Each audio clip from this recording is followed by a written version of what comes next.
When the internet began, bulletin board services, or BBS, became the first online communities of the so-called information superhighway.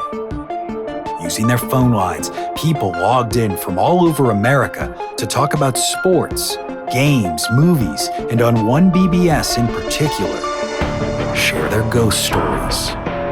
Over time, those communities all went dark, except for one lone server that continues to operate somewhere in an unknown part of Pennsylvania's Rust Belt. A relic of the 1990s, veiled in mystery, it is a digital archive of humanity's strangest encounters with the unknown, as told by the people who experienced them. My name is Brandon Schexnayder, and you are listening to Fear Daily. Subject, Uncle Billy. User, FarNotGone18. Posted August 12, 1996. My Uncle Billy died during the Siege of Khe Sanh in 1968. He was 22 years old. My mom was only 15 when he was killed and didn't end up having me until she was 22 herself, so I never got to meet him when he was alive, but sometimes she tells me I look like him, which I think is a compliment. Other times, usually when she's mad at me, she tells me I act like him too, and I know for a fact that's not a compliment. I say I never met him when he was alive, which is true, but I learned recently that I've been visited by Uncle Billy almost my entire life. When Mom was a kid, Grandma and Grandpa's house burned down while they were out at Wawayanda Beach, and they lost everything. I guess Grandpa liked to do his own DIY electrical work, and he wasn't as good at it as he thought. Lucky for them, the fire inspector was my great-uncle George's lodge brother, and when he wrote the report, he left out the part about it being my grandfather's fault. Insurance paid for a new house and furniture, but all the precious things, including family photos, were gone forever. Because of that, I had no way of knowing that the man who would appear to comfort me when Mom would go into her rages or when things were hard at school was my Uncle Billy. Not until last week when Sheldon, who used to play drums in one of Billy's bands, brought over a shoebox full of Polaroids he'd found in his garage. You should have seen the look on Mom's face. She was so happy she cried, and we sat together on the porch for an hour as she pointed out everyone in the photos, who they were and where they ended up. Usually, I'd think this kind of thing is a dumb waste of time, but Mom is almost never in this good of a mood, and when she's like that, I actually like being around her. Billy looked just the way she said. Handsome, tanned, long brown hair down to his shoulders, and the only difference between the boy in the photos and the man who appears to me is that he looks older now and his hair is short. The first time Uncle Billy appeared to me was when my parents were getting divorced. There was a lot of fighting back then, and all the shouting really freaked me out. I'd hide in my room, my head under the covers, hyperventilating, and one time it went on so long I passed out. When I woke up, my covers were pulled back down to my chest, and there was a man standing over me, just see-through enough that the light of the sunset was streaming through his chest. I thought it was a dream. He smiled at me and laid his hand on my forehead. I felt completely calm and passed right back out. When I woke up again, he was gone. The next time he came was when I was supposed to go to Action Park with my friend Chris and his parents. I was stuffing a towel and some granola bars into my backpack when suddenly Uncle Billy was there and placed his hand over the top of mine. I looked up at him and saw concern in his eyes. He shook his head. I asked him what he meant, but he never spoke. He just kept pushing down on my hand, then shaking his head. I told him I had to get going, that I was just going to go to Action Park with Chris and would be back, but that just made him shake his head harder. Later, I found out that Chris had come looking for me, but when I didn't answer the door, his parents told him they weren't going to wait. I never heard the doorbell, and I think that was Billy's doing too. I think he knew he couldn't convince a kid not to go to the water slides with gestures, so he distracted me long enough for it not to matter. He was right to do it because Chris and his family were hurt pretty bad when a bus full of families from Brooklyn lost control on a steep hill and crashed into their car. Everyone involved, including the other car hit by the bus, were headed to Action Park. A lot of people were pretty badly hurt, and some of them were killed. I still feel kind of guilty for not being with Chris or not being able to warn him, but feeling guilty is better than being dead, I suppose. Uncle Billy has appeared to me about a dozen or so times over the years, but that was the only time it was for something so serious. He's mostly just been a calming presence when things were bad, and now that I know who he is, it's given me this hope for the future.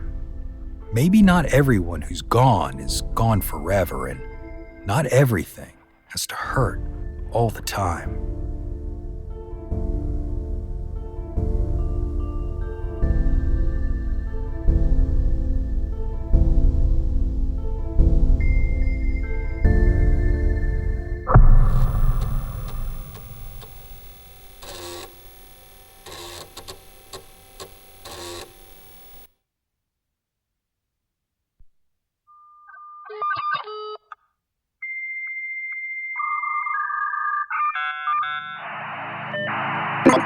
Subject, Grandpa's Bayonet. User, Proud613TX. Posted September 12, 1994.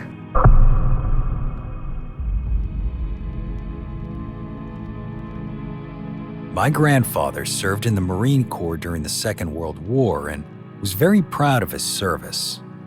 My own dad had never really been around, so Grandpa had stepped up and been that guy for me. As I got older, playing at the park down the hill from his house became Friday night dinner at China Lantern downtown. After Grandma passed, we sometimes went again on Tuesdays or caught a movie at the mall because the only thing he loved more than Chinese food was movies. He'd lived in Pueblo his whole life and loved to tell me about the grand old theaters that used to be there. My favorite was the story from when he was 12, and the Colorado Theater offered free movie tickets to any kids who brought in at least 5 pounds of dandelions. Grandpa brought in 10, and we used to laugh because it had aggravated his hay fever so bad he couldn't actually watch the movies. A year or two before he died, we were having dinner at China Lantern, and I asked him what had made him enlist. He looked at me kind of funny, like I'd asked an obvious question, and he said, "Because my country needed me." I didn't get it at the time, and honestly, I still don't. I love America, but there's no way I'd jump in front of the Iraqi Republican Guard unless Uncle Sam himself dragged me there. I made the mistake of saying that same thing to Grandpa, and it was the only time I've seen him look even a little disappointed in me. He never held it against me in any way I could notice, but I never forgot the look either. Cancer finally got him the year before last, just after New Year's 1990.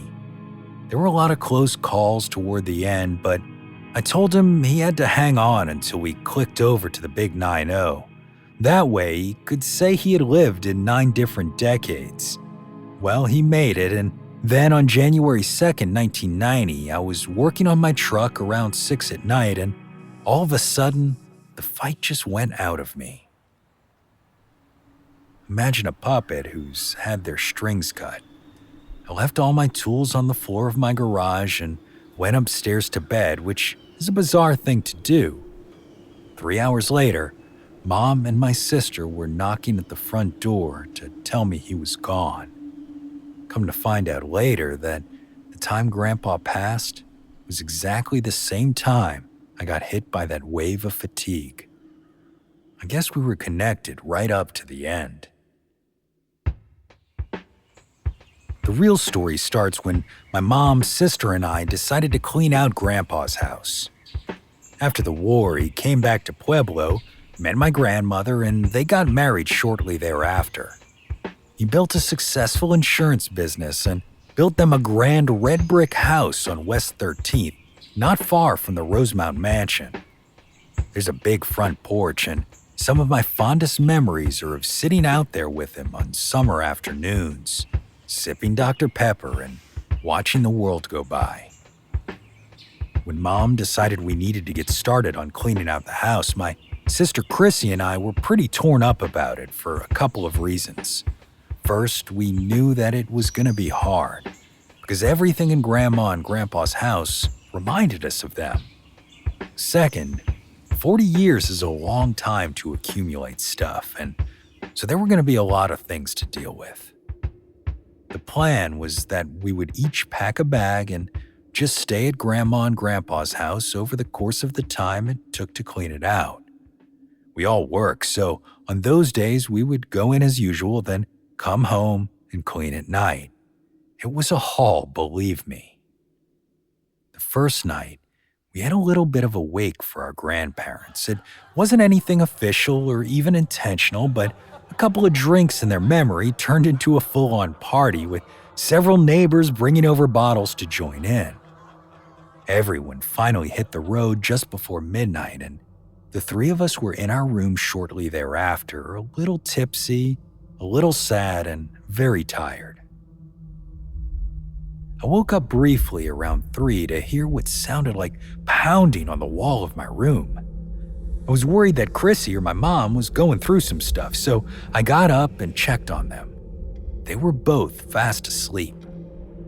I waited in the family room for a while, and the only sound I heard was the ticking of the grandfather clock, so I eventually decided it must have been a dream and just went back to bed. The next morning, I stumbled into the kitchen for coffee and ran into my mother, who looked kind of annoyed. She said she thought we'd agreed to tackle Grandpa's office together and was disappointed I'd gone in without the two of them. Of course, I had absolutely no idea what she was talking about and told her so. She frowned and told me to follow her. When we got to the door of Grandpa's office, she said, "So you didn't do this?" and pushed it open. Inside, the bayonet and gun he had taken from a German during the war, which had been mounted on his wall for years, was on his desk in pieces, like someone had taken it apart to clean it. The pieces were neatly placed next to one another. Guys, I couldn't figure out how to take apart a gun with a manual and a life coach shouting both encouragement and detailed instructions at me. I told Mom that, and of course, she asked who could have done it, as Chrissy still hadn't gotten out of bed. My suggestion that Chrissy could have done it before she went to bed was then proven wrong the moment she woke up, as my sister had slept the night through. So who the hell took that gun apart? I like to think that we partied hard enough that night to catch Grandpa's attention for a little while longer.